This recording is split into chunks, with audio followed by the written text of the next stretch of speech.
இயேசு அவர்களை நோக்கி, உலகெங்கும் சென்று படைப்பிற்கெல்லாம் நற்செய்தியை பறைசாற்றுங்கள். நம்பிக்கை கொண்டு திருமுழுக்கு பெறுவோர் மீட்பு பெறுவர், நம்பிக்கையற்றவரோ தண்டனை தீர்ப்பு பெறுவர் என்றார்.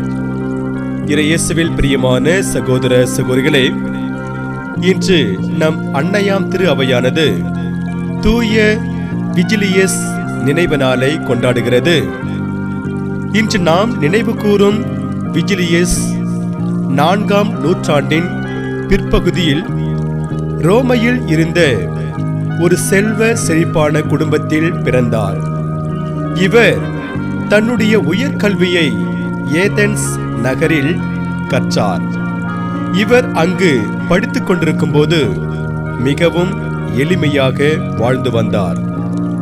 ஒரு செல்வ செழிப்பான குடும்பத்தில் பிறந்தும் மிகவும் எளிமையாக இவர் வாழ்ந்தது பலருக்கும் எடுத்துக்காட்டாக இருந்தது.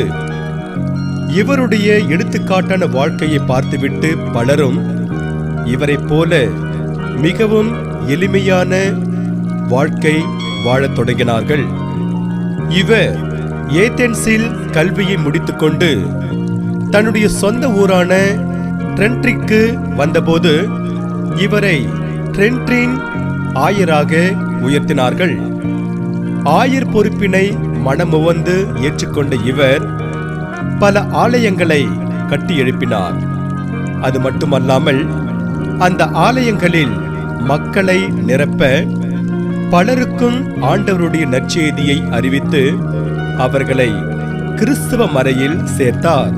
இப்படி அவர் பல்வேறு இடங்களுக்கு சென்று ஆண்டவருடைய நற்செய்தியை மக்களுக்கு வல்லமையோடு எடுத்துரைத்துக் கொண்டிருந்த தருணத்தில் இவர் மீது மலையிலிருந்து கல் விழுந்து அந்த இடத்திலேயே இவர் இறந்து போனார். இவருடைய இறப்பு செய்தியை கேட்ட பலரும் கதறி அழுதார்கள். இயேசுவில் பிரியமான சகோதர சகோதரிகளே, இன்று தூய விஜிலியஸின் நினைவு நாளை கொண்டாடும் நாம் அவரிடமிருந்து என்ன பாடத்தை கற்றுக்கொள்ளலாம் என சிந்தித்து பார்த்து நிறைவு செய்வோம். தூய விஜிலியஸின் வாழ்க்கை வரலாற்றை வாசித்து பார்க்கின்ற போது அவருடைய எளிமையான வாழ்க்கைதான் நம்முடைய நினைவுக்கு வந்து போகிறது. தூய விஜிலியஸ் செல்வம் படைத்தவராக இருந்தபோது மிக எளிமையாக வாழ்ந்து வந்தார். அந்த வாழ்க்கை பலருக்கும் முன்மாதிரியாக இருந்தது. தூய விஜிலியஸை போல நாம் எளிமையான வாழ்க்கை வாழ்கின்றோமா என சிந்தித்து பார்க்க வேண்டும். சூபி ஞானி, உயர் உலக புகழ்பெற்ற ஞானி, எளிமையான வாழ்க்கையை எப்படி மனிதன் மேற்கொள்ள வேண்டும் என்பதற்கு எடுத்துக்காட்டாக விளங்கியவர். அவர் எப்போதும் படித்துக்கொண்டும் எழுதி கொண்டும் அமர்ந்திருப்பார். அவர் வீட்டுக்கு வரும் உறவினர்களை வரவேற்று மகிழ்விக்கும் கடமையையும் விடாமல் செய்வார். ஒரு நாள் அவர் வீட்டுக்கு உறவினர் ஒருவர் வந்தார். உமரின் தத்துவ சிந்தனைகளில் பறிகொடுத்த அவர் ஞானியின் நடவடிக்கை ஒவ்வொன்றையும் கவனித்து வந்தார். உமர் பெருமானோ தொடர்ந்து எழுதி கொண்டிருந்தார். பொழுது வேகமாக போய்கொண்டிருந்தது. தன்னுடைய பணியில் சற்றும் கவன சிதறல் இல்லாமல் உமர் எழுதி கொண்டே இருந்தார். இரவு வந்த பின்னரும் ஞானி உமர் தொடர்ந்து எழுதி கொண்டிருந்தார். ஒற்றை விளக்கின் ஒளியில் எழுதி கொண்டு இருந்தார். விளக்கில் எண்ணெய் தீர்ந்து கொண்டிருந்தது. ஒளியும் குறைந்து கொண்டிருந்தது. உறவினருக்கு எண்ணெய் ஊற்றி உதவி செய்ய வேண்டும் என்ற எண்ணம் வந்தது. ஞானியிடம் எண்ணெய் ஊற்றவாவென்று கேட்டார். வேண்டாம், வீட்டுக்கு வந்த உறவினர்களை வேலை வாங்குவது அழகல்ல என்றார் உமர்.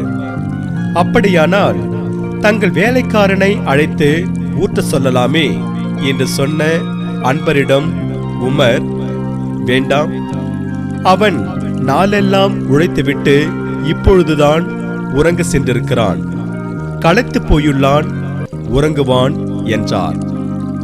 இப்படி சொல்லிவிட்டு உமர் தானே எழுந்து சென்று விளக்கில் பொறுமையாக எண்ணெய் ஊற்றிவிட்டு திரியை ஏற்றிவிட்டு திரும்பி வந்து மீண்டும் அமைதியாக எழுதத் தொடங்கினார். இது வந்தவருக்கு வியப்பை ஏற்படுத்தியது. ஐயா, தாங்கள் உலகம் தலைவணங்கும் பெரும் ஞானி. இந்த விளக்கில் எண்ணெய் ஊற்ற தங்களே எழுந்து செல்ல வேண்டுமா?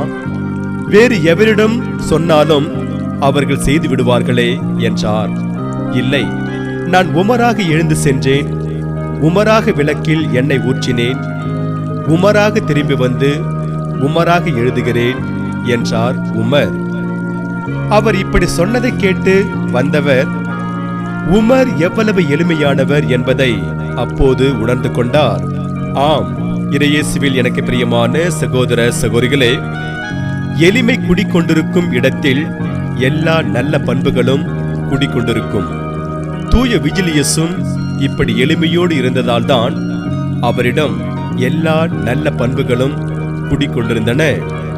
ஆகவே தூய விஜிலியஸின் நினைவு நாளை கொண்டாடும் நாம் அவரை போல எளிமைக்கு காரணமாக இலக்கணமாக வாழ்வோம். அதன் வழியாக இறையருளை நிறைவாக பெறுவோம்.